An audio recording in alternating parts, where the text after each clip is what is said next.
We are really, really glad to have everybody here today, and we are especially glad to have our incredible panelists sharing with us. Just a couple of notes, tech notes. One is that everyone is muted, but you are welcome to use the chat to talk to other participants, either as a group or individually message people. If you have questions for the panelists, this is the Zoom webinar format, so there's a Q&A button.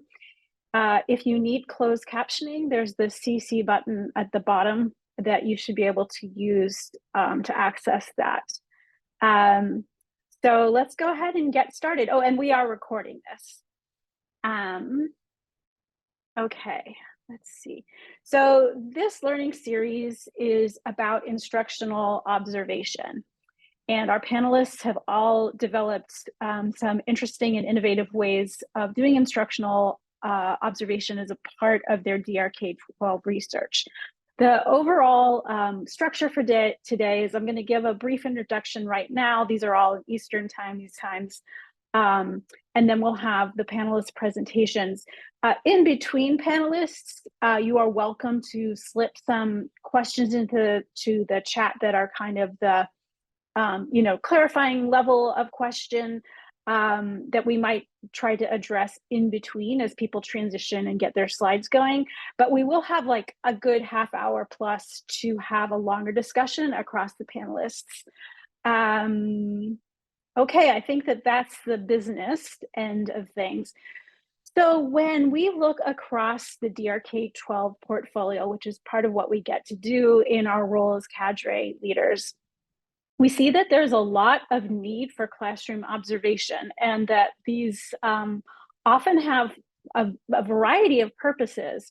So sometimes there's research questions that are looking for a way to compare instruction across teachers or change over time within teachers, right? So that's, though you might be able to use some of the same observation methods for both of those things, but sometimes there's calibration issues that make that hard. Sometimes classroom observations focus more on students and what they're doing in the classroom. Sometimes they focus more on the teacher. So there's different focal points for a lot of the observations. Sometimes it's more the interactions between them. It's more in the classroom community. We've seen instruments that focus on discourse, more on thinking, and obviously these things are related. And we've also seen things that are more an instrument that is for the research questions. It's more research facing versus things that are more teacher facing. We've seen, we have some examples today that are more about communicating about instruction for teachers and feeding into professional development designs. So it's interesting when you start to just lift up the lid a little bit to see all the huge range of ways people take on this crucial work of classroom observation. You see that there's so many things to consider, and there's a lot of different trade-offs as well, because you can't do it all. So part of what our panelists are going to share today is about how they have taken up these issues in their work.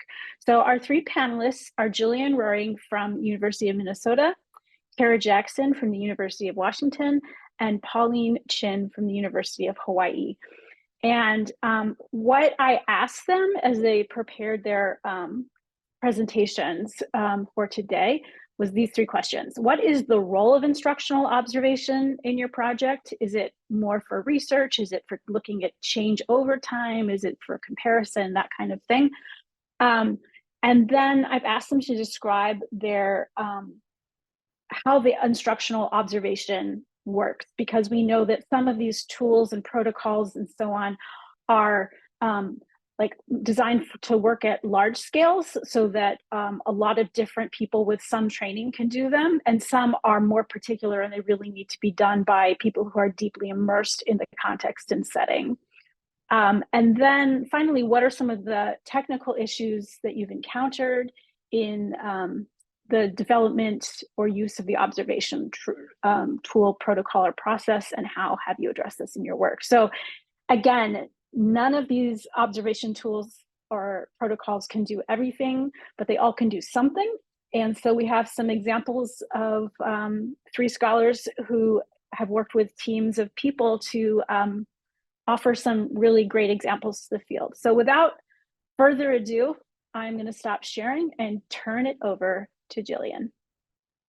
All right, thank you so much. Let's see if I can smoothly share my slides. That's always the first challenge. There we go. All right, so I'm going to talk to you briefly about our DRK12 project that we've actually technically just finished. But our team, and you can see them all there, Doctors Emily Dare and Joshua Ellis, who are now at Louisiana State University, but were at Florida International when we started the work. Dr. Beth Ring-Whalen from St. Catherine University, and Mark Rulo was our statistician on the project from Michigan Tech. So I want to make sure I acknowledge all of the team. This is not about me. This was a whole bunch of people doing this. And what we proposed and set out to do was to design a STEM observation protocol for use in K-12 classrooms. So I'll kind of take you through our journey here a little bit. So if I get my mouse in the right place, I can move the slide. So we were interested in being able to answer a variety of research questions. I'm just putting some of the ones up there that we were interested in. So thinking about how STEM might be enacted differently in different grade levels of classrooms, if it's a life science classroom versus a physics classroom, those kinds of things. Wanting to be able to measure the impact of professional development on changing teachers' practices. And the problem we were running into is because we were interested in integrated STEM, there was not an instrument that we could grab off the shelf that we would be able to use, which is why we moved forward with the work of developing a new protocol. So just for those of you who aren't maybe fully immersed in STEM, so we treat this as an integrated approach. So we're really looking at that multi-transdisciplinary space of students bringing content to bear on solving real world problems. And that's a big shift, as you can imagine, for our teachers to be doing. And again, as I already said, there were really no observation protocols for researchers to use, or honestly, really strong guidelines for teachers to be able to envision what these kinds of practices were that we wanted them to do.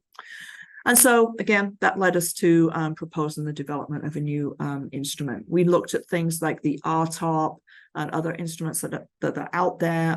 Nothing against those instruments, but they were designed for disciplinary spaces. So the RTOP was one we explored quite a bit. It's for science and mathematics classrooms. We needed that integrated interdisciplinary space. All right, I've got some QR codes on here so you can grab details. That one is to a published paper from the ASEE conference. It's open access, so you should be able to grab that. It'll give you all the gory details of our steps that we went through to design the protocol. So if you're thinking about doing that, you can certainly go in and grab that. What you see on the screen is just some of those basic steps, right? Making sure we had a clear conceptual framework, brainstorming items, working through and assessing those items internally as a team and with our external advisory board, going through the inter-rater reliability process and all of the statistics to get ourselves to a point where we had an instrument that we're comfortable now with sharing with people. All right, so our framework, just really briefly, there's a lot of definitions in the literature. They don't all necessarily agree with each other. But I just share this one by Kelly and Knowles. This is a fairly common approach that says we need to be integrating 2 or more of the STEM disciplines. Students are engaging in STEM practices, using those disciplines for the purpose of solving an authentic problem, right? To paraphrase that definition. It's a great definition. We can work from it. Teachers look at that and still say, what do you want me to know? And when you have to develop an instrument, we have to be able to pass that out. We have to actually be able to operationalize that definition. And so the QR code you see on this screen is, again, it's open access. So you should be able to grab this at the paper on our conceptual framework. So if you want all the details, it's right there. But we used the literature and did a very thorough literature review to say, okay, what are the components? And we had 7 characteristics of high quality integrated STEM in our framework. You see them there, and we use those to drive the development of our instruments. Okay, so I'm not going to dwell too much there because I want to get to the instrument. Okay, so moving into our DRK12, we were fortunate to have access to a huge number of classroom videos from a prior, it was a NSF Math and Science Partnership grant. And we had from that grant over 2,000 videos that we were able to draw on as we brainstormed items, try them out, say how does that work with these spaces. So that was a great database to draw on. You can see there on the screen as well, sort of a distribution of that data. You can see there's a pretty good mix of physical, earth, and life science classrooms. We've got mainly elementary and middle school classrooms. So one of the caveats, sort of an asterisk I'll put on our instrument, is there were not a huge number of high school classrooms in this data set. We started our DRK-12 right when COVID was starting. Part of our proposal was to go and collect more high school data. As you can imagine, that didn't happen. So I'll just leave you with that asterisk if you're a high school person to think about what that might mean. So after going through all of those steps, multiple iterations, work with our advisory board, seeing how well could we actually develop inter-rater reliability, we came up with an instrument that had 10 items. Our focus is on the teacher's actions and their implementation of STEM. So we're able to measure sort of the STEMiness of what the teacher is putting in front of students. This instrument would not work if you were looking at groups of students working on STEM. We're currently working on some different approaches to that. The instrument, each one is scaled 0 through 3 with descriptions of the items. And again, just to assert that we made a deliberate decision that we wanted to measure the quality of integrated STEM that was being implemented in the classroom. We were not focusing on the quality of teaching, so say the quality of teacher question and things like that. There's other great instruments that you can use as a companion if you want to include those sort of pedagogical pieces alongside. All right, those are the 10 items that we had on there. So relating to students' lives, integrating content, students need to have agency, be collaborating, etc. And there is just very briefly for you one of the items that happens to be item 2, which is around contextualizing student learning. So there's a real world problem that provides a motivation and a purpose for learning and applying that science, mathematics, and other content. And you can see how the items lay out with 0. There was no evidence of this item in the classroom. 1 is there's some sort of there's this problem, but it's not very clear and explicit, down to the 3rd level where it's very explicit. The students understand the problem. They understand why and how they're going to implement and include that science and mathematics content. All right, so that's giving you just sort of a quick glimpse into what the instrument looks like. We had to go through a whole bunch of, great, we've got these items, our advisory board loves them, all of those things. Can we actually code them reliably?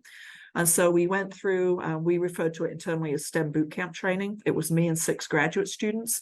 We worked through over 100 videos, scoring independently to see how we could do with inter-rater reliability. We're pretty happy with it. We had 0.6 as our sort of standard there with our Krippendorf alphas. They all met that criteria except for item 5. It was close, but item 5, as you can imagine, integrated STEM content is critical to an instrument that measures integrated STEM. So we made the decision to keep that, noting that this one was a little bit harder for the team to meet that inter-rater reliability.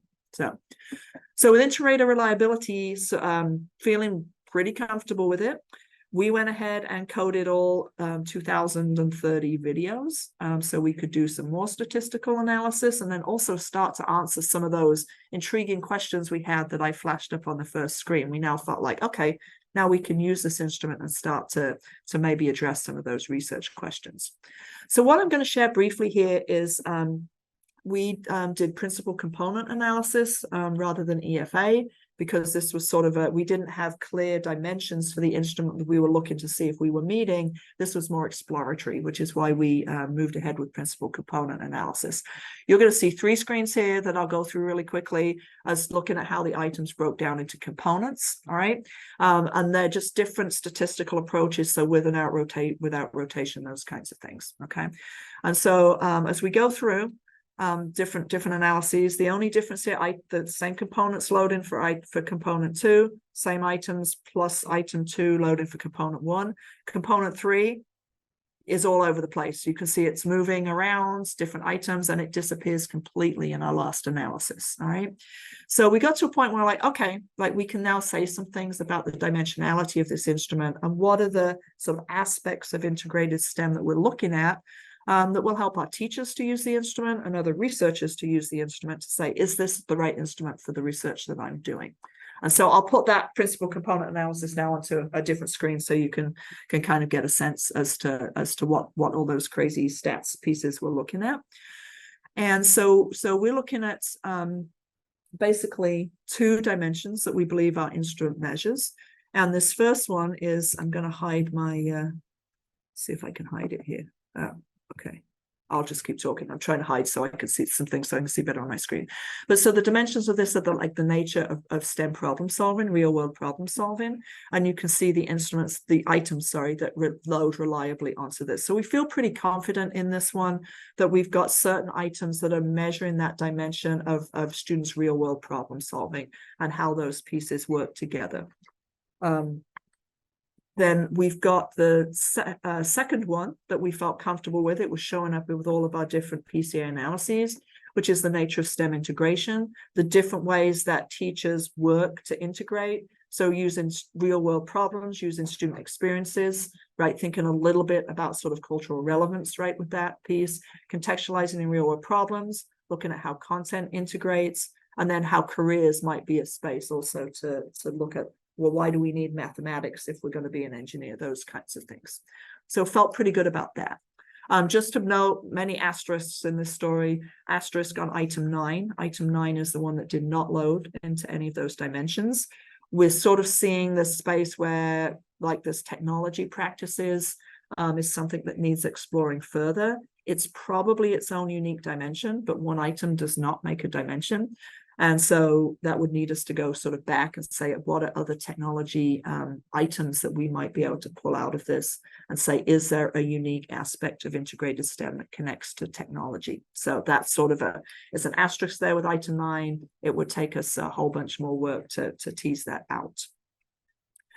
All right, the last thing I want to say is one of the things that we were concerned about is, okay, other people want to use this instrument. We've presented at ASTE and NAST, ESERA, a variety of places, and everyone says, is it ready? I need it. Can you share the instrument? We want to use it. And so we were a little coy about it to start with because we wanted to make sure we felt comfortable with the statistical grounding of it. But it was also knowing how hard it was to get our team to iterate a reliability. Just handing someone this instrument, we were very worried about how others would be able to use that. And so one of the things we did is we developed an online platform. It's a Canvas course that's designed for anyone who wants to use the instrument to be able to do sort of a self-guided training.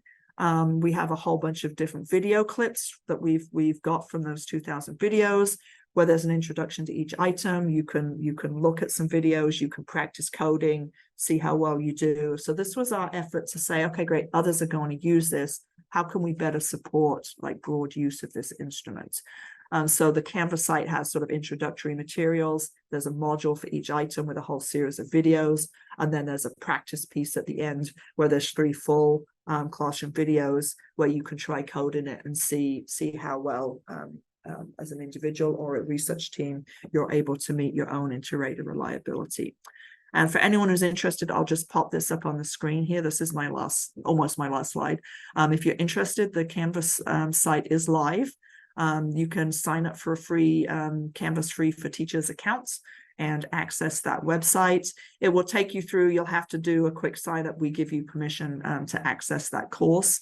But so if you're interested, that's one of the things that we developed to try and get broader use of the instruments. So I will just end with obviously acknowledging the funding from NSF going into this. It was a collaborative, so that's why you can see multiple grant codes there. I've popped my email on the screen, so if things come up, questions that we don't get a chance to address today, feel free to contact me.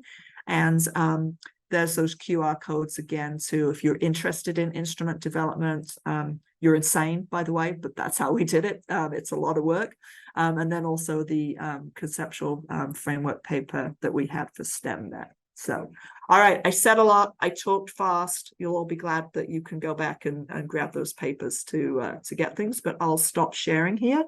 And I don't know if we're doing Q&A now. Yeah, we're gonna while Kara gets set up. Nobody put any Q&As questions rather in the chat, but it's someone said in the participant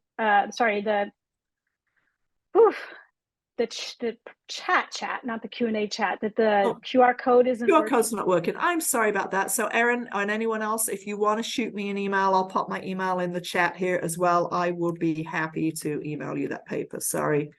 Do you can also, if it's a link to a website, you can go ahead and put that link in the We chat. don't have it on a website. Oh, It would link gotcha. you to, so it was in the conference proceedings for ASEE, which are I readily see. available. So it'll be easier to email me Okay. and grab that. So apologies Well, I about feel like I went on a whole journey during your talk, Jillian. So thank you for that. Yeah, that was a 10-minute version of a 4-year journey. So yeah. I felt it. Yep. I felt the twists and turns, and that was exciting. All right. Our next presenter is Kara Jackson. Go ahead, Kara. Okay, thank you so much. And yeah, agreed, Jillian, that was just super interesting. I have so many questions. But I am pleased to be here today. I'm going to talk about a different type of observational instrument. It's really interesting, actually, to think about this with respect to what Jillian just shared. This is example of practical measurement. So it's not designed to be a research tool, but a tool to support practitioners, educators, to be able to gather data and check to see if what they're doing is making the difference that they're hoping it would. So I'm speaking from an NSF project where our central issue was really around thinking about implementation of instructional improvement strategies. So we had partnered with a number of districts for a number of years who were designing what on paper looked like high quality instructional improvement strategies. And then I imagine all of us can anticipate the challenges that happen when you go to actually implement those in schools, classrooms, and so forth. And one of the big challenges that kept arising was how, from more of like a coach perspective, from an instructional leader perspective, how do you know if the things you're putting in place to be implemented are actually resulting in the changes in teachers' practice, students' learning opportunities, and so forth that you're hoping for? And especially, how do you know that on a much more timely basis, as opposed to waiting to the end of the year to find out, oh, things didn't go as we had hoped? So that was the challenge really that was animating this project. So we're also just finishing, as of September 30th, what will have been a 7-year project funded by NSF, where the goal was to develop a system of what we called practical measures, data representations, and routines that could support implementation of ambitious instructional strategies in secondary mathematics, and paired with developing those tools, an opportunity to actually investigate the use of those tools and make them better in practice in partnership. This work is also very, very much a collaborative effort with a number of people across different universities and a number of different school districts, but all of whom were really committed to ambitious and equitable instruction in middle and high school mathematics. So I'll say just a little bit about practical measurement. As I said at the very beginning, it's different from developing a research measure. The purpose here really is to help system actors, so coaches, teachers, system level leaders, both investigate and then improve the processes that are at the heart of the work that they're doing. We're drawing on the term of practical measurement. It comes from improvement science, but improvement science in education, it's largely associated with the Carnegie Foundation for the Advancement of Teaching. And these are just some key features of practical measures. So one, you always want to make sure they're tied to a theory of improvement, and the improvement is about improving something in practice. They're intended to provide the users with really timely and meaningful feedback about targeted aspects of practice that we know make a difference. You're not trying to work on everything. You're trying to be pretty choosy about particular things that you think, if we can make some improvement in this aspect, it'll have desired improvements for something that's really important to us. It should be able to enable users to set goals, to identify those changes, and then again, to sort of assess whether or not that change in practice is moving in a desired direction. And if not, give rise to inquiry about why it is that might be. They need to be easy to implement and actually integrate into people's everyday work practices. If they're not, people aren't going to use them, and therefore they won't result in what people are hoping for. And a really important point is they really are intended to be used to support inquiry and improvement, not about accountability or evaluation. And I can say more about that. That is hard. I think it's a hard shift in what's the purpose of measurement, particularly in school systems where most measurement is about evaluation or accountability. So over the number of years, again, in deep partnership, we developed what we have referred to as practical measures of key aspects of the mathematics classroom learning environment that research is linked to student learning. And then also a set of practical measures around professional learning supports. I'm just going to focus on the classroom measurement given the instructional observation focus for today. But at the end, I'll share a website where if you're interested in the professional learning ones, you can get information on those as well. They are intended to be used by teachers, professional development facilitators, system leaders. And I also want to just underscore, there's the measures, but we've really attended a lot to the actual routines for using them and for supporting the sense making around the resulting data. And there's also a data visualization platform that Jun An at University of California, Irvine and his team has led. That's a really important part of the sense making. In terms of the classroom measures, there are 4 of them. I'm just going to focus for today on the student-facing surveys, so 3 of them. And those student-facing surveys are around 3 important, I would say, phases of instruction that are often really relevant in middle and high school mathematics: the launch of a cognitively demanding task, what happens in small group work, what happens in whole class discussions. As I mentioned earlier, they really are designed to focus on key aspects of instruction or of the classroom learning environment that we know matters for students' learning opportunities, for equity in students' learning opportunities, and for supporting students' positive identity. Again, keeping with the focus on practical measurement, they're meant to be quick, they're easy to administer, so they take about 2 to 3 minutes. I'll show you an example in a minute. 10 items, that's like maximum. It really, ideally, it's less than that. Ours can be administered via a Google form. They also paper form that creates additional challenges for analyzing data. So ideally, they're administered electronically. I'll say a little bit more about the development process in a minute, and I will also just mention once we got to measures that we felt confident about, then we had those translated into multiple languages that fit with the languages spoken in the partner districts. I'm going to just focus this for a minute on the whole class discussion to help you just get inside a little bit more into what one of these looks like. There is a QR code up there on the screen that if you want to see the whole class discussion measure, you can do that. I'm not going to go through all of this, but what I want to just note here is this particular survey, there's 10 items. It is meant to get information about these, 6 aspects that are up there. And if you look at these aspects of whole class discussions, some of them are more easily observable to an outsider, and some of them are harder to observe in terms of what it is that kids are actually experiencing. So as an example of an item that is, I would say, relatively lower inference, that especially in the field, we have lots of ways of determining whether or not we think a task is cognitively demanding, whether or not we think the challenge of that task has been maintained. These would be 2 examples of items that get at that. So what did you need to do in order to be successful in your math class today? Solve problems using the steps the teacher showed us, or listen to and make sense of other students' reasoning.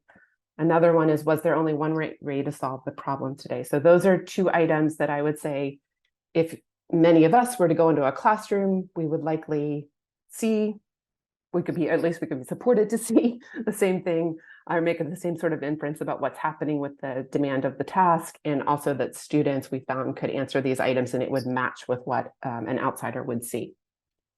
But there's also items around things that we know matter deeply for student learning, and especially equity in student learning, that are not always as easily observable. So one example is, do students have meaningful opportunities to listen to, reason about, and make sense of other students' ideas?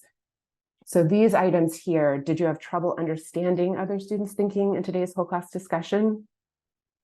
An outsider observer can get some insight into that, but it's actually by asking students that you get a much better idea of how variable that is across a classroom and why that might be. And then a second one, did listening to other students' thinking, or other students in today's discussion help make your thinking better? I point that out to just say, I think this is sort of like pros and cons of items that are asking students to report versus more of an outsider looking in and reporting on what they see. I'll just say a word about the development process, and I'm happy to talk more about this. The point I want to make is around this development really was in partnership with teachers, coaches, school leaders. That's really important in practical measurement in particular, because you're trying to get information that the users themselves think is going to be meaningful to help them make progress on the challenges that they're working on. So we started by having group meetings with a bunch of partners from a number of districts to both the research team took the lead on reviewing the existing research and survey items and thinking, what is it that we might want to assess, but also having that conversation with partners to figure out where do we really want to focus? We could focus on so much. What is it? Why is it important? We generated an initial survey. We would then observe instruction in a range of classrooms that we were purposely chosen to reflect varied opportunities and students' learning opportunities, so that we could see whether or not students' responses to the survey would support one to make a distinction around, again, those key aspects of discussion that we had landed on. At the end of observing, students would fill out a survey. We would then cognitively interview a set of students whose participation had varied in the class. And those conversations were critical. They were about whether or not the items were communicating, but they were also about trying to understand how it is that the students' experience in class in relationship to those key aspects of discussion was or was not being reflected in what we were asking. We would then do a formal qualitative analysis of those interviews and the survey responses, and in relationship to our own observations, and on that basis revise the survey. For that whole class discussion survey, that took about 5 cycles, where we were in about 4 classrooms in each cycle in multiple districts, and a total of 125 cognitive interviews with students, until we felt like the items were communicating, they were capturing things that mattered, and critically, teachers, coaches could imagine using those items to both investigate aspects of their practice and to set goals for what it is they would want to do differently in the future. So I'll just give you one quick example of this in practice. So this comes from Nick Kamiansky, who is now a faculty member at the University of North Carolina, Greensboro, his dissertation, where he looked at the integrating of these classroom measures in coaching cycles. So the district was trying to improve the quality of coaching, and they embedded the practical measures in that work. The coaches were engaging in cycles where they would co-plan with the teacher.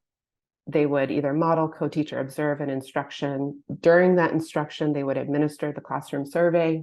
And then in the debrief, they would look at the data from students alongside data from the coach's observation, the teacher's observation, student work, and so forth. Just to give you, here's just like one little snippet. So this is coming from one coaching cycle where this item, it turns out has become a really helpful one in a lot of coaching cycles, where, as if you look on the data here, this was in a 6th grade math classroom. Did you have trouble understanding other students' thinking in today's whole class discussion? And you can see that about half of the students said they did have trouble, and about half said they didn't. This, alongside, again, other observations and so forth, prompted the coach and the teacher to decide that this was a key area for improvement in the quality of what was happening in the whole class discussion. So they had conversation. This is just a tiny snippet of the conversation. But what it came up with is that students were sharing, but the teacher wasn't necessarily then supporting other students to make sense of what a student was sharing, which is a common trouble once people start taking on discussion in classrooms. And so you can see the coach and teacher here, they end up identifying that a goal is going to be how it is that the teacher can press and support other students to rephrase each other's explanation as they move forward. And from our perspective, and from the coaches and teachers' perspective, that's like a testable conjecture. Now you want to see, if we try that, will it actually result in the change we're hoping for? And they actually worked on this for a good month. And you can see about a month later, the data really did show an improvement in terms of students were more, you could reliably expect that more students would actually understand each other's thinking in whole class discussion.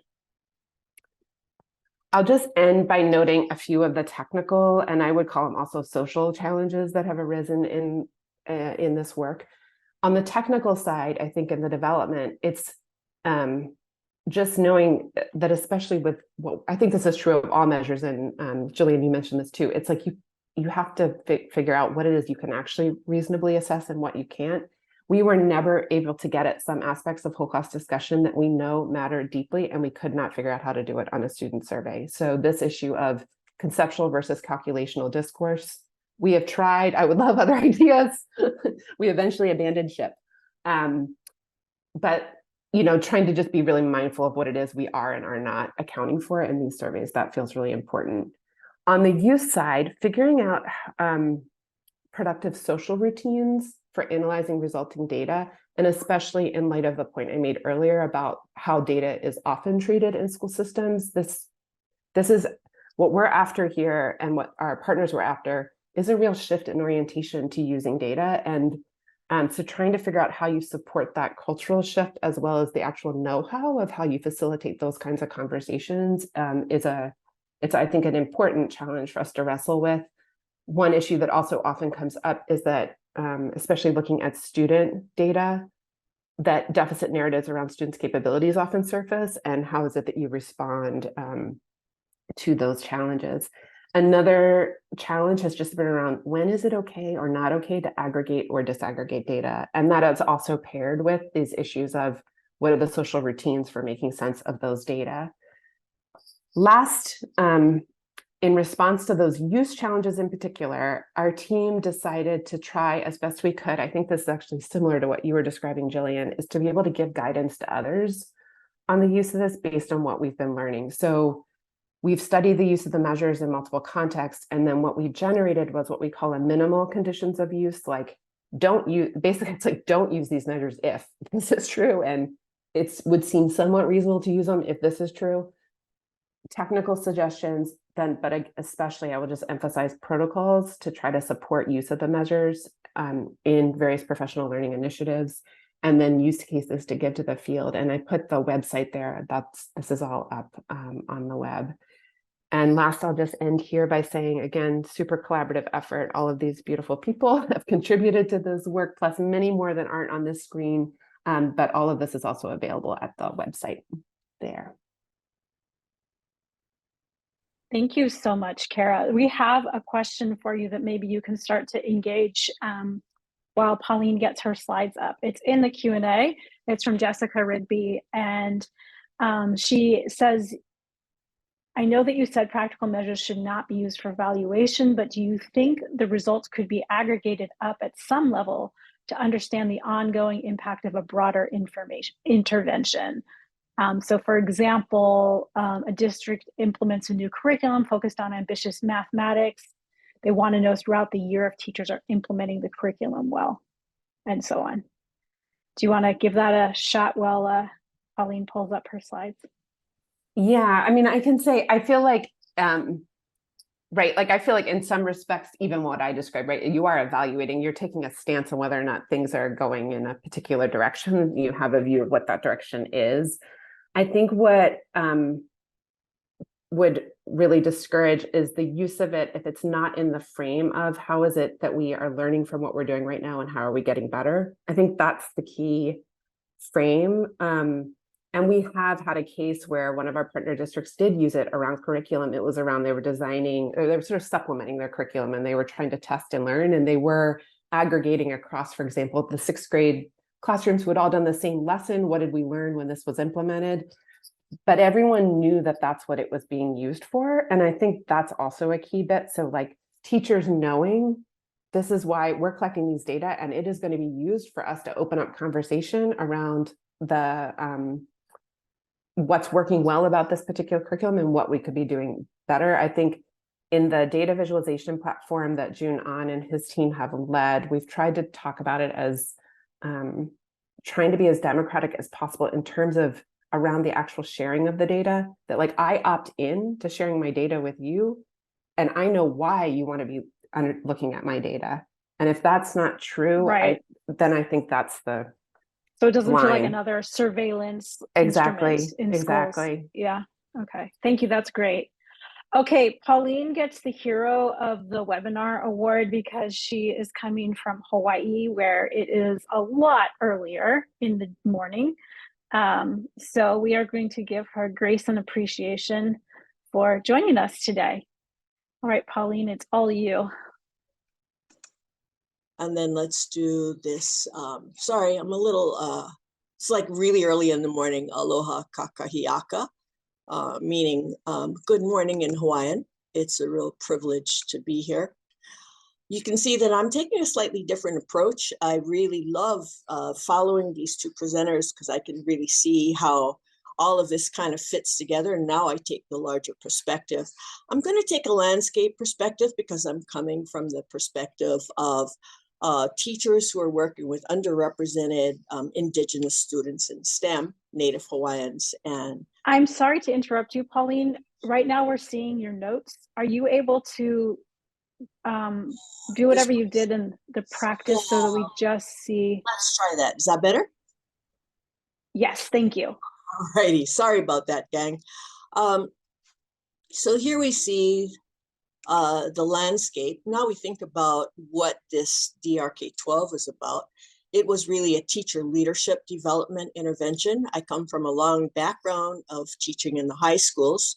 And what I really saw was that there was an underrepresentation of teacher expertise and a development of very place-based, culture-specific expertise, really to contextualize using that notion of culturally responsive teaching. So I'm going to use two case studies to show this. One is Devin Takahashi, Native Hawaiian math teacher, football coach, rural Oahu, and a case study of Utita Savali and Sarah Pritchard Seward, who are in American Samoa. So we think about why it is important to be in the classroom, and that's super. I love following Jillian and Kara, but also to think about the landscape in which people live largely sustainable lives.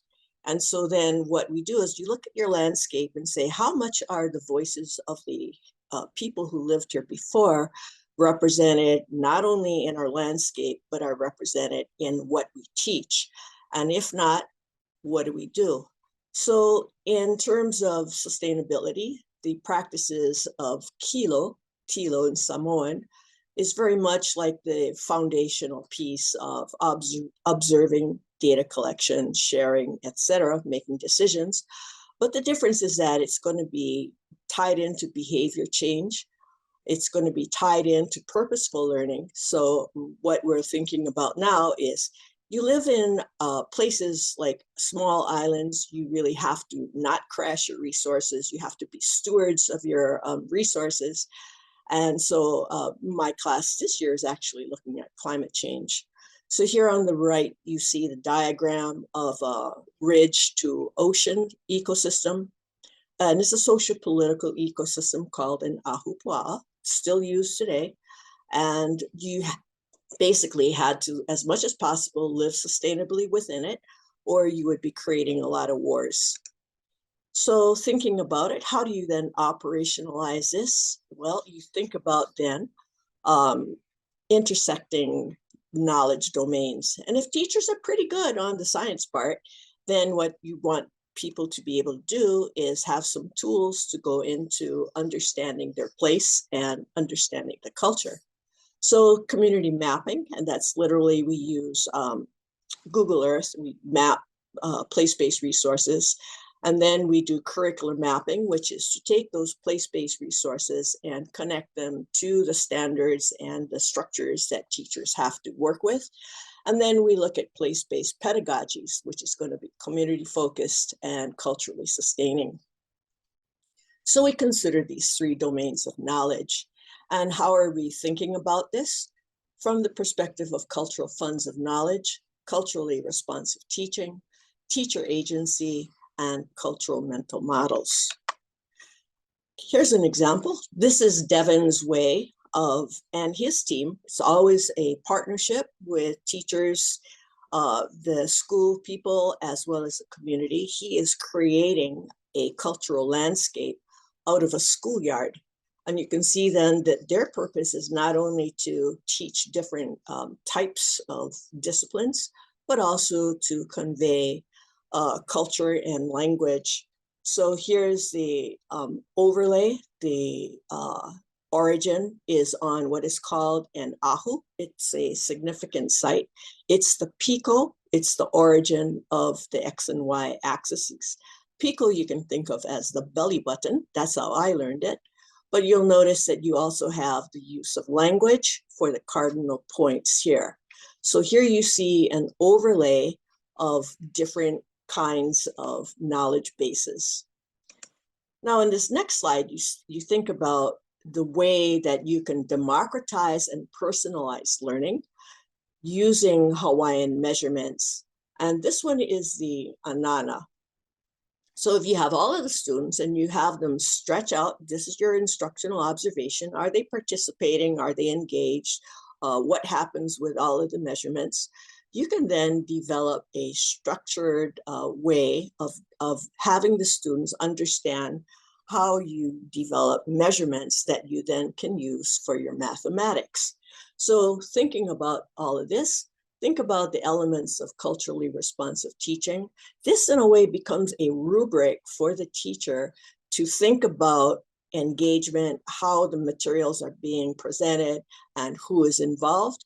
Always at the heart of this is that reciprocity between teaching and learning, because the teacher is engaged with multiple audiences. You want to hear what the students are doing. The students are also teaching the teachers and community members too. Let's look at an example. You cannot always be observing in the classroom. So when the students go out and they do their exercises, you have shared presentations. So again, you can see how a student has used the landscape as a way to demonstrate his or her knowledge, both of the plants as well as the mathematics, and notice the representation of self. So we're looking not only at applying mathematics, in this case, from a Hawaiian cultural framework, linguistic framework, we're also looking at engagement and learning. And again, this is the culturally responsive teaching that you can begin to use as a lens to understand what's happening with different students. So here's the wow, here's the hey, and then here's a word problem that again personalizes the learning and turns it into a form that could be pretty boring, but is used to solve Pythagorean theorem and other geometric problems. So here's another way to think about instructional observations is you will give a quiz and you want to see what students do. And Devin's students, he had in period 1, he had 16 students, always sped. He was considered the only teacher who would be able to do this and teach the math. And then period 3, 18 general ed, and +1 with an IEP. As you would expect, their pre-assessment scores were going to be quite different between period 1 and period 3. Devin was actually very surprised when he reported this. The outcome is statistically insignificant. What this shows is that a cultural approach and embodied learning approach was especially valuable to those students most at risk. And again, he's working with a 98% Native Hawaiian Pacific Islander population. And this school out of 50 is ranked 47th when you just look at standardized test scores. I'm going to give you one more example of a cultural landscape that is used for STEM learning. And again, the teachers are doing it. This is Leone Village in American Samoa, very high mountains. It was hit by a tsunami that swept all the way to the base of the falls. 11 people died. And at the top are resources that the teachers are going to be bringing into their earth science and archaeology lessons. So Leone Village has these resources. And again, what we do, how do you enable teachers to learn about what other people are doing? The teachers actually host each other at their sites. And so they understand what teachers are doing. So here we're looking again at teacher agency and the development of teacher expertise. So here you see somebody, they discovered a resource in their community, Epi Suafoa Tawai, and she is an archaeologist. And she was able to story the landscape. So this is another thing that we really think about, is that teachers can story a landscape to be personally meaningful, culturally and linguistically meaningful for students whose voices are seldom seen or heard. Their knowledge is seldom seen or heard in the regular classroom. So here, this is a story that then connects the springs to the creation of adzes from that quarry, and ties it all together and brings in then those openings to Polynesian navigation, whole other series of STEM knowledge. So getting close to the outcomes, as they create place-based culturally sustaining curriculum, this is Leone again, you see the intersection of Samoan and Western knowledge. You see that you can do earth science, language arts, history, develop new field trips, active learning, both in the class and outside, collages of 4 escape routes. Again, this was the major place that people died in American Samoa. There were no warnings. You have to climb up mountains in the dark. You have to figure out your escape routes. But the most important thing is that there was a feeling of connection, stewardship, what we call in Hawaiian pilina, which will carry through and sustain their and improve their landscape. Again, this is that orientation to sustainability. So this is her husband, Sione, and these are the polishing facets for the adzes. Imagine the ships here, the double hull canoes that are going to be loading the adzes, the trade that goes on, the almost industrial scale. You're getting into STEM here. And then the distribution over 1,000 kilometers to other archipelagos. Place-based knowledge, you sometimes want to be able to sort of get a handle on this. So we have instruments to measure engagement pre and post. We also have instruments to measure changes in attitudes and values. I haven't gone into that here, but this is just one that shows that place-based knowledge has significantly increased. And we use the, here's a t-test, very significant changes in their knowledge of people and the knowledge of places. We also want to know about agency. We can see, because we're all together, that teachers have created this, but we want some reflections on their agency. And so this statement by Sarah Pritchard and Iutita really shows that they feel confident place-based knowledge can be the foundation to build new knowledge and to develop a complete localized STEM place-based curriculum. Here's our class. This is Leone Bay. At low tide, we waded out to Petroglyph Rock, and here is our Samoan archaeologist. So in the discussion, we've talked a little bit about place and culture-based instructional design, but it's time to talk about some of the challenges.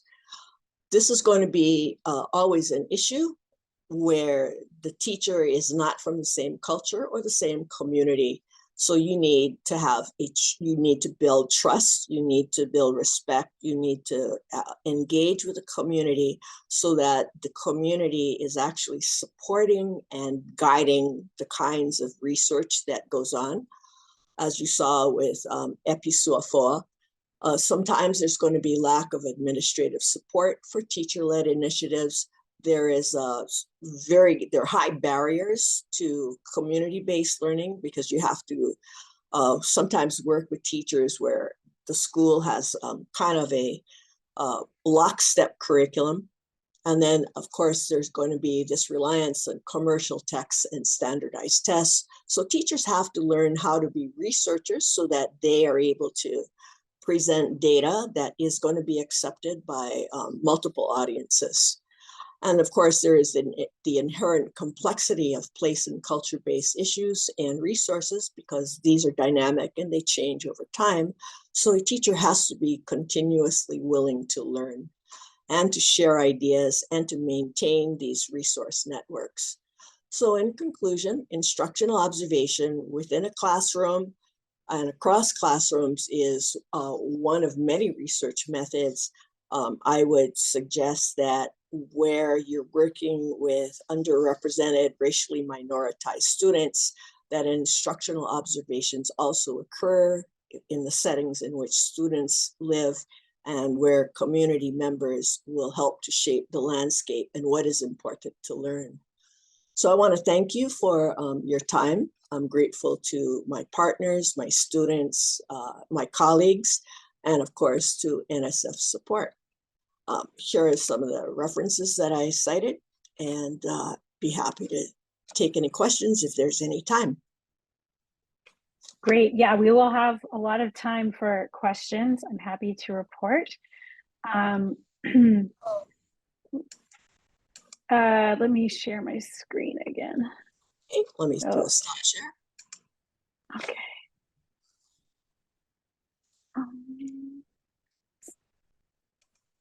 So I tried my best to kind of listen across the presentations, and presenters, please correct me or elaborate where I have not quite captured what you were sharing. But in our first presentation, the observation focus was on teachers' elementary STEM integration. That was what the team was interested in capturing. There weren't validated instruments to do that. So that was what they took on. And the audience, I believe, sounded like it was for researchers and teachers, because teachers would listen in PD and hear about this idea of integrating STEM, but it wasn't clear what that would entail. So it helped the team kind of clarify what the dimensions of that were. There were some technical issues that came up, that the integrating STEM item, which is sort of the whole goal of the entire enterprise, wasn't as reliable as we are technically told it should be, but it still was reliable enough. And the technical practices didn't load at all. But Jillian, do you want to amend anything I said there? Yeah, I'll just say, so observation focus, this works for K-12, not just elementary. So okay. middle and high Good school. To know. Okay, good to know. My talk focused primarily on researchers and getting this as a reliable research tool, but we did also have teachers use the tool, right, which you have there as audiences, so they could work within a PLC or individually to sort of interrogate their own practice. So, and I think you've caught the technical issues absolutely spot on. So all right, trying my best here. And then in Kara's presentation, she was sharing the practical measures that she and her giant team have been developing for 7 years now.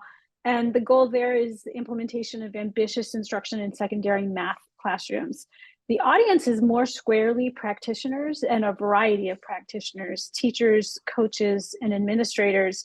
And it sounded like it was a really important dimension of the observation instrument too, that it wasn't just an instrument, it was instrument plus learning processes. And that it sounded like in your answer to one of the questions that came up in the transition, the focus on learning sounds like it's very central to the project. And again, we hear something that came up in Jillian's presentation, that some important, crucial aspects of teaching are very hard to measure in the ways that we technically, as a field, have agreed to do so. And then there were some issues around aggregation. That's all. I don't remember what that was. I remember writing it. Do you want to elaborate on anything or amend anything, Kara? No, yeah, that's a great summary. Yeah, I mean, the aggregation, the disaggregation, like when does it feel okay? That's the best language I have, is okay to aggregate, for example, across 6th grade classrooms to make an inference about the quality of students' learning opportunities in 6th grade, for example. At what time point? What are the other aspects of context that need to be taken into account? And similarly, there's issues around disaggregation, like when does that, I always in relationship to what are the kinds of inferences and claims you're going to make. Right. And then with Pauline's, she was looking at place-based, culturally sustaining STEM to honor teachers' knowledge. Is Pauline on here still? I would say that, I would say that it's targeted for teachers of underrepresented Okay. Indigenous students. So Okay, it's so specifically, it's not just all teachers, it's teachers of underrepresented I mean, in turns out Indigenous. it works for all teachers.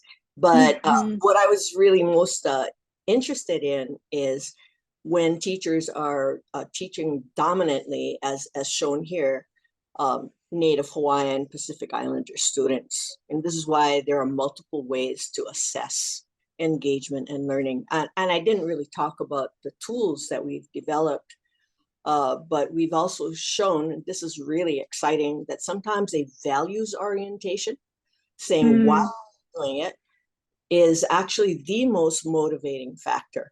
And so as you empower teachers and students and communities to use STEM to solve problems that they see as really critical, students who would normally with very low grades, this was done by my doctoral student, will actually persist in a class and give really good results.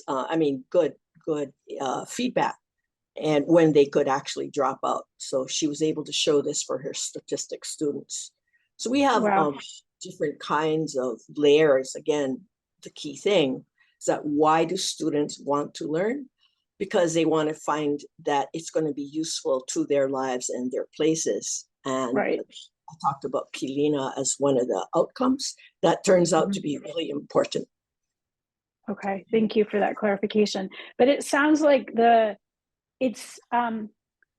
observations are more to help build this community of teachers who are all engaged in this work of culturally sustaining based place-based STEM practices, so that they can learn from each other, learn from members of the community. Is that correct? They do that, but they also have to teach it and look at measures of student learning. So that's what our IRB is all about, is that they Gotcha. and then they have to show that it's actually making a difference. Awesome. Okay, wonderful. Well, I'm going to turn the floor over then to our participants. We have a question for Kara, and maybe the others can chime in too, from Gil Schwartz. How did you decide on the validation methods for your practical measures? Did you consider other methods, such as the team coaches watching videos from lessons?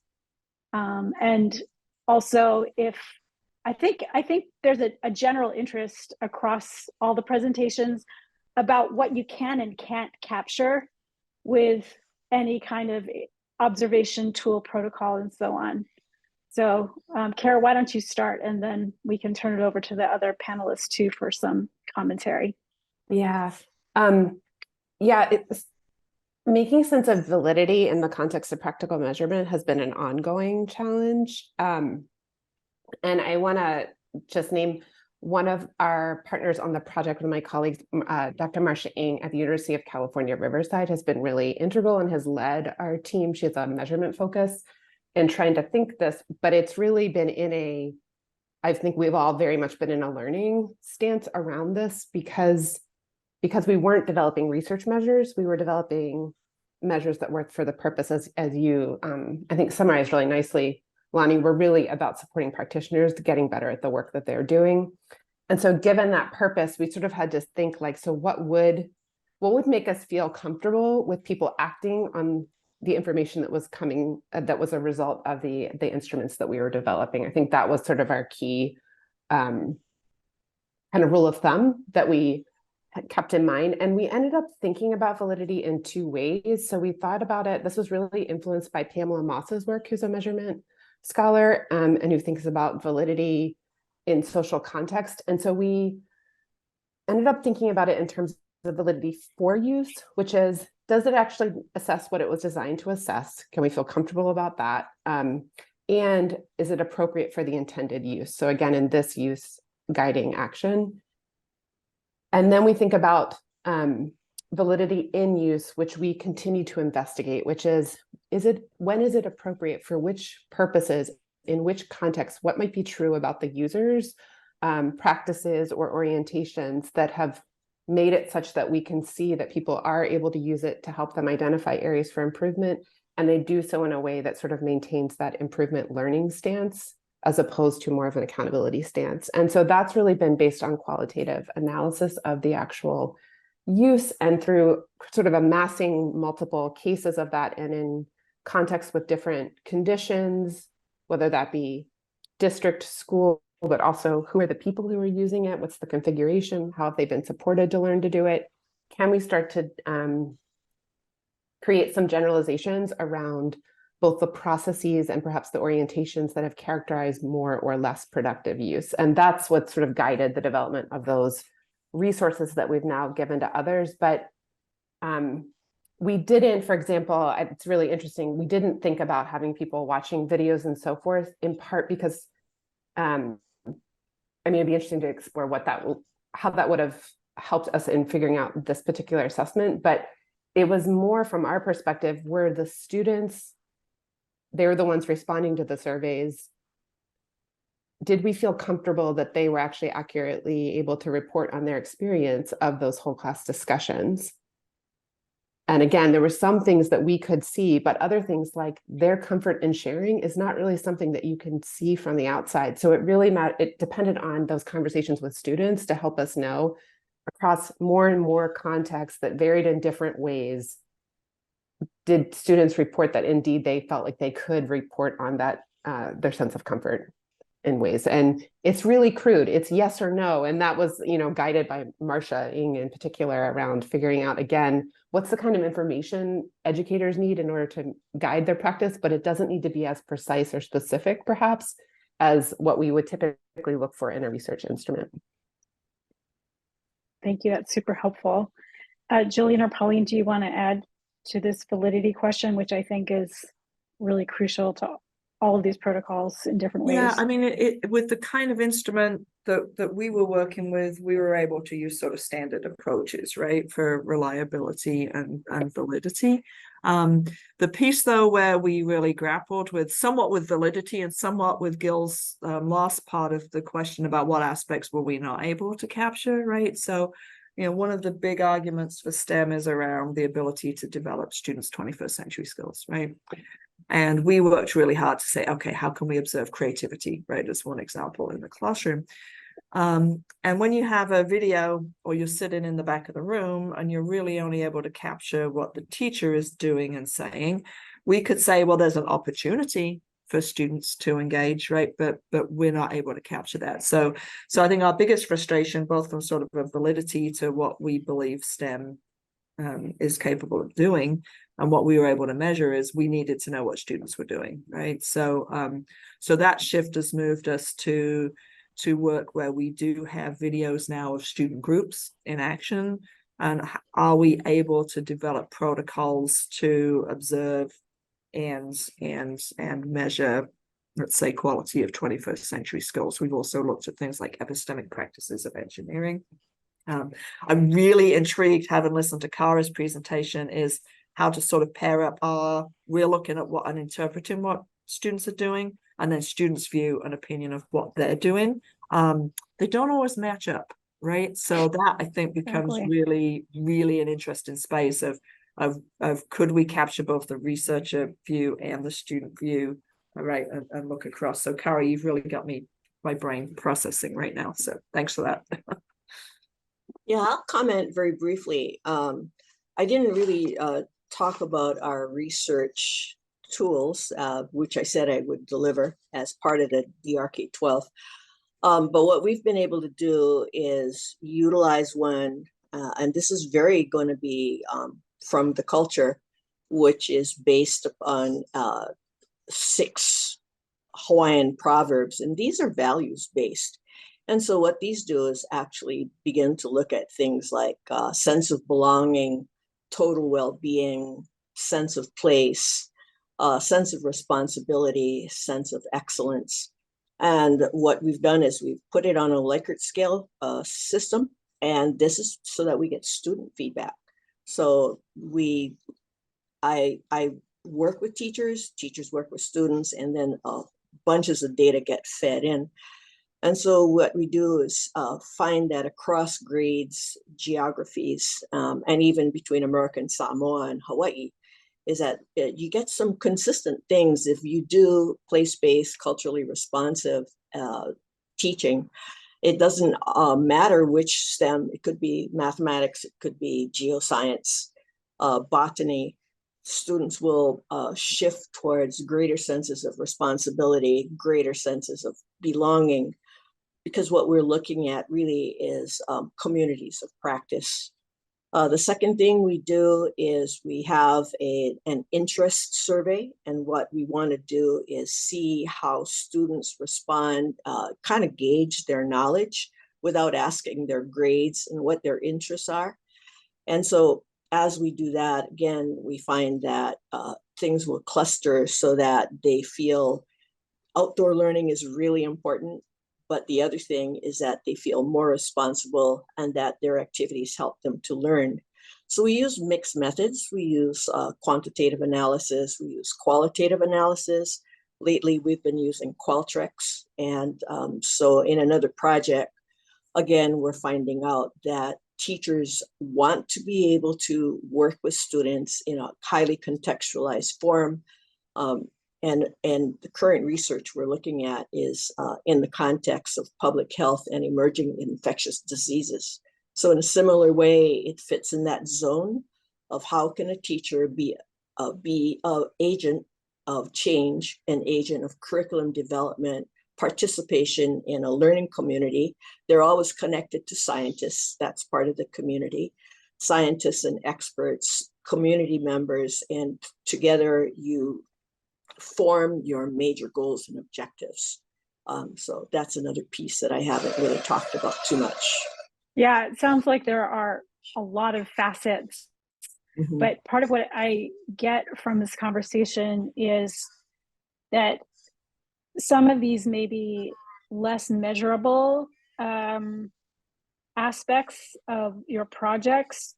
You're finding ways to kind of proxy them, because it doesn't matter in a way if, you know, a teacher hits all the marks in terms of creating discourse or classroom culture, if we're not seeing the student engagement shift, if we're not seeing the students' sense of belonging shift, then it, you know, it probably doesn't matter if the teacher hit all the marks, because it means the marks are maybe necessary but not sufficient for what our ultimate goals are, which is, you know, meaningful STEM learning in these classrooms.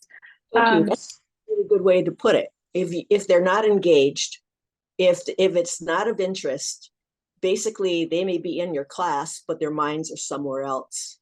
And so what we're trying to do is tighten that link, even if students are just only going to be in your class. And that was brought up by Kara and Jillian's talks, is that it has to be relevant to the student and to the community. There has to be this equity focus.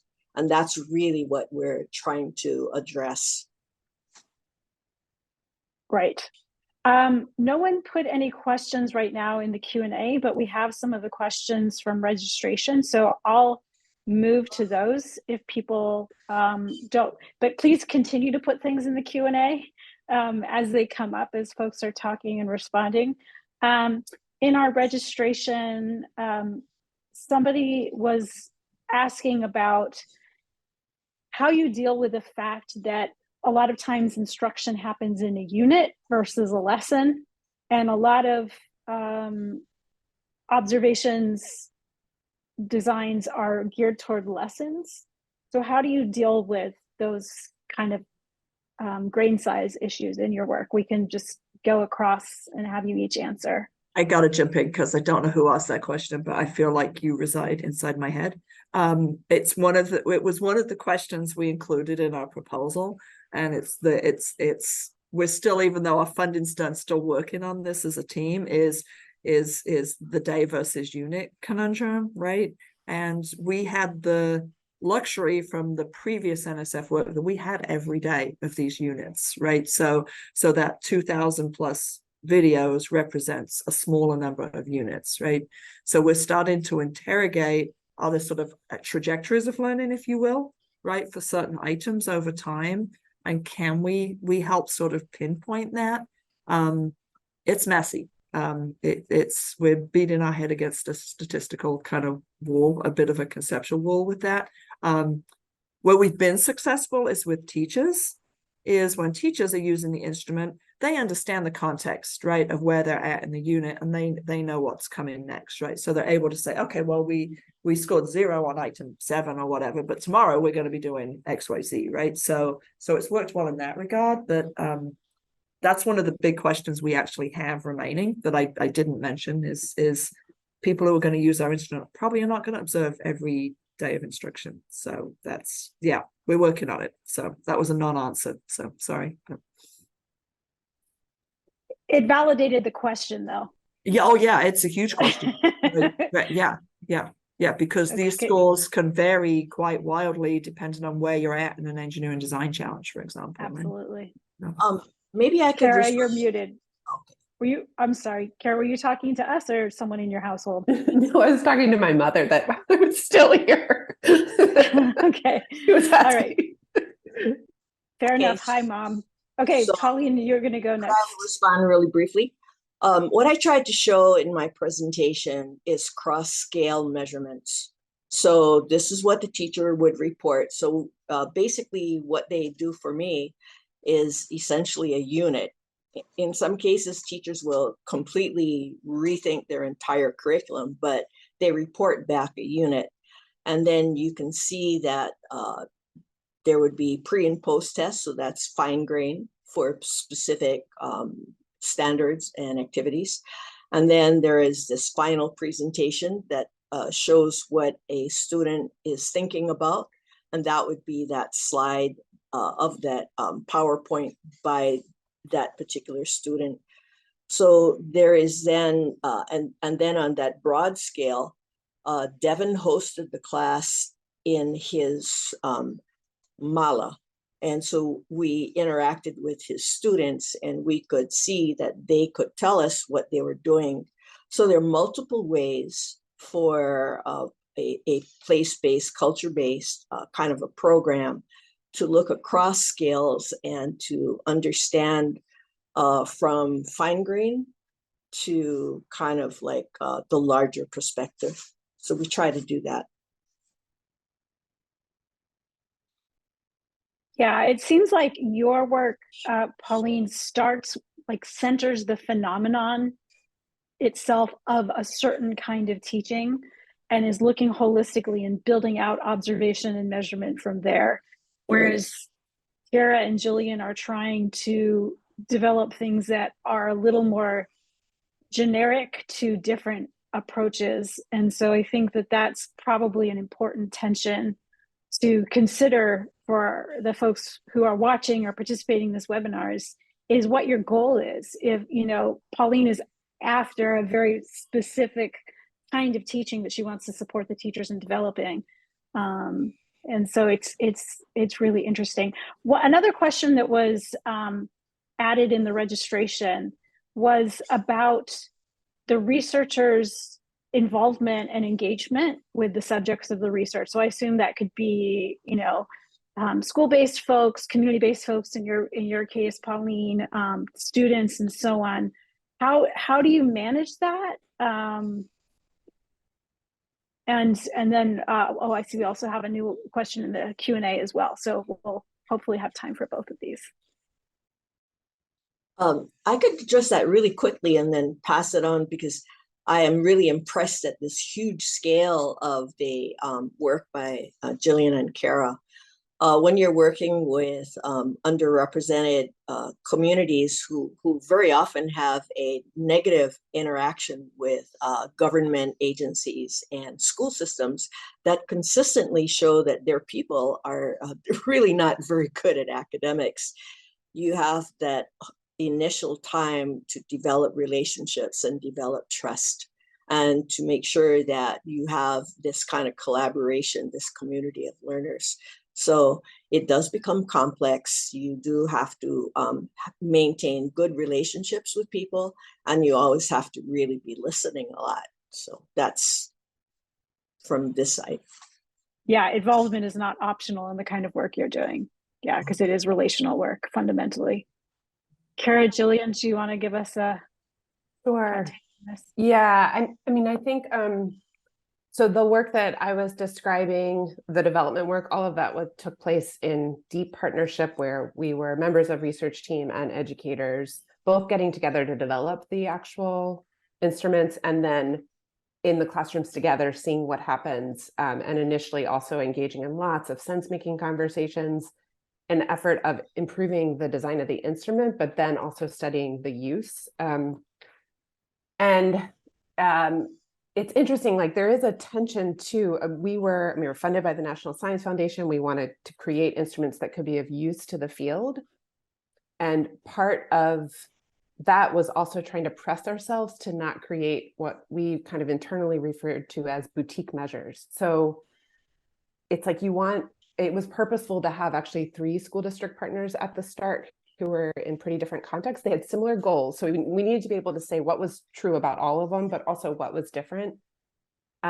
So that when we were developing the surveys, for example, we were making sure to develop them iteratively in multiple contexts to try to really attend to what was becoming a bit boutique-y and what was actually could be used in multiple contexts. And I think that's just a tension.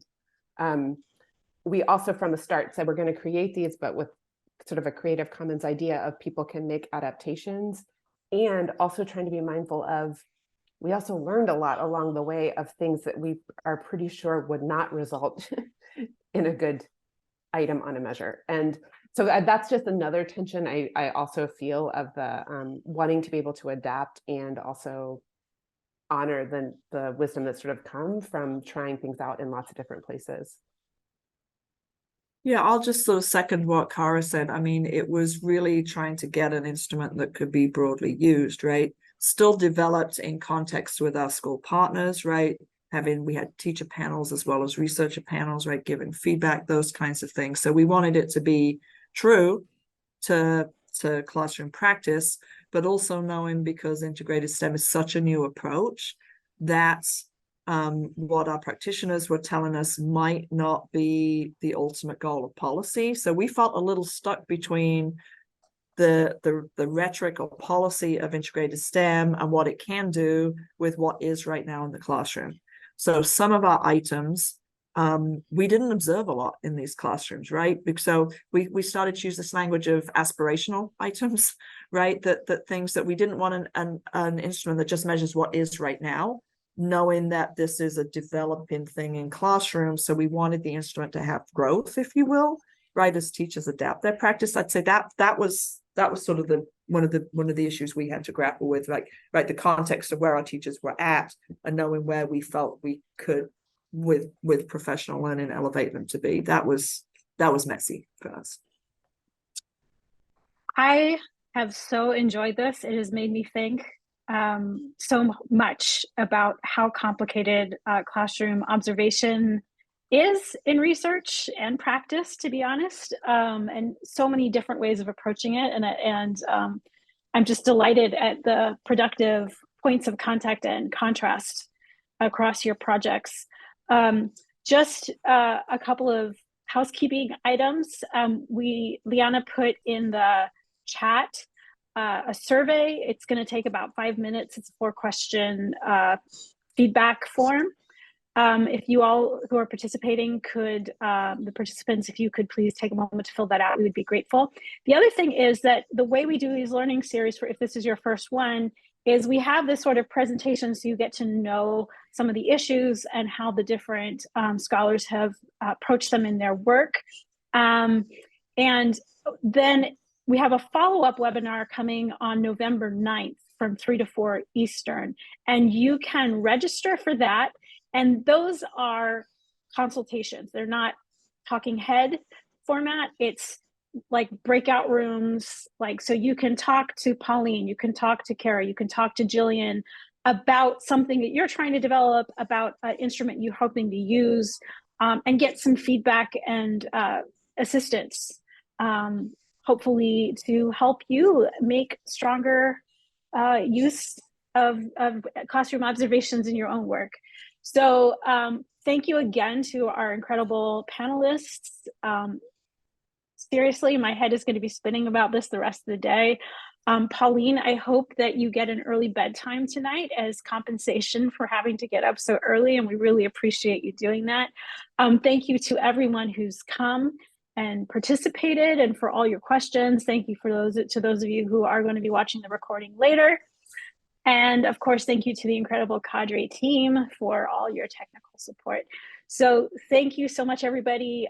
Panelists, it's very weird. We just sort of go into the ether all of a sudden. So I don't get to say a proper goodbye and thank you. So please take this as my proper goodbye and thank you. All right, everybody. Thank you. Have a good rest of your day. Bye.